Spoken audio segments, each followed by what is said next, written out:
Here is a bridge. The bridge is basically just one massive choke point, which is why this area is so difficult.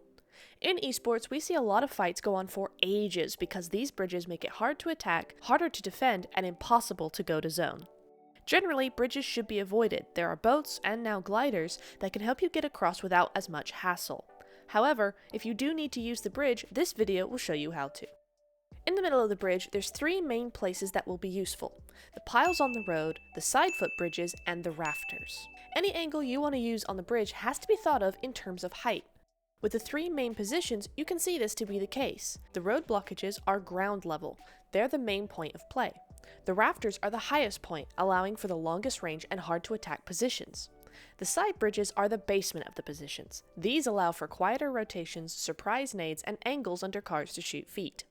These positions also have their problems. All three angles are easily spotted from an off angle on land, either side of the bridge. The rafters, though hard to attack from below, are vulnerable to other angles. The side bridges and the road often make a team a sitting duck, particularly to third-party plays. The bridges are generally so open with so much traffic that fights quite instantly become stagnant with the great need for immediate action. So what can you do? Well, that depends on if you're attacking or defending. Off angles are going to be your biggest ally when defending. In this case, defending means trying to cross the bridge when a team is already there. In other fights, this would be the attack position, but because the strength lies with the team set up on the bridge, those who try to cross are defending. A typical position when defending would be this from the edge, or this in the middle. Here is where a 1-3 split becomes a big plus. It allows the meat of the team to be on the front line, and then one player can be the information giver and off angle to weaken the enemy's position. If you're defending from the edge, then you're in luck as you have access to the rafters. Be careful with this play though, you risk high visibility if the team ahead of you is set up correctly. If possible, either make a 1-3 split with one off angle, one side bridge, one rafter, and one road, or have all four on the bridge with one rafter, one road, and two on either side bridge. The most important aspect when defending is to keep moving forward. Do not get stagnant or you will lose. Timing is very important here. If you have a knock or see an opening in the enemy's line, use one of your players to push forward. The push can be a matter of 3 meters or 10, it doesn't matter. But continuing to move forward puts pressure on the team on the bridge and helps you gain strength. Attacking is all about the setup. You need a strong front line and a defense against third parties behind you.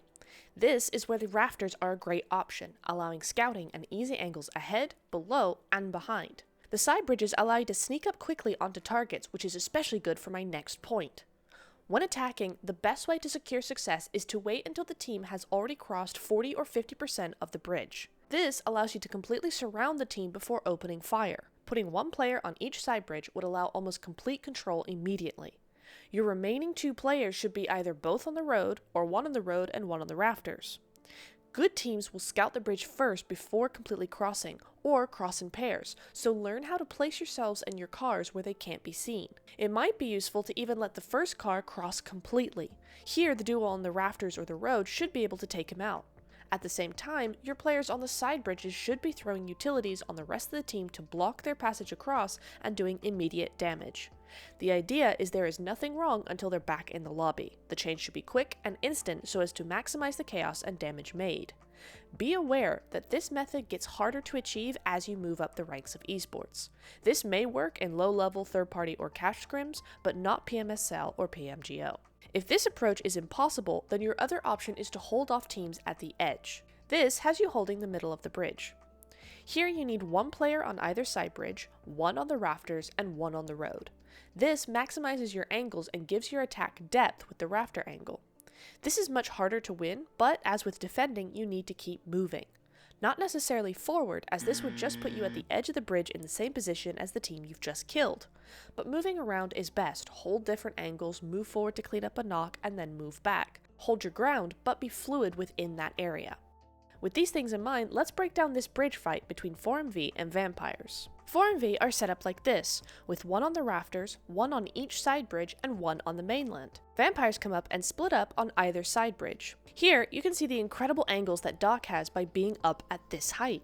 He can clearly see everything going on the side bridges and uses his nades accordingly. His team's setup also allows them to back him up on this, as we see by East's play of moving fluidly in the area, and Baron is both providing an off angle and keeping the mainland cliff protected so they have an exit plan. This was an excellent play on the bridge, using our key points, different heights, and lots of nades. Bridges are one of the toughest places to play on any map in PUBG Mobile. They are hard to win and easy to lose, but with this video you have the foundation of the skills you need to make sure you're on the winning side. Keep practicing these principles, tweak your strategy to work for you, and don't be afraid to get into it. For more in-depth and personalized coaching, check out my members-only analysis live streams held every Tuesday. Until then, see you next time.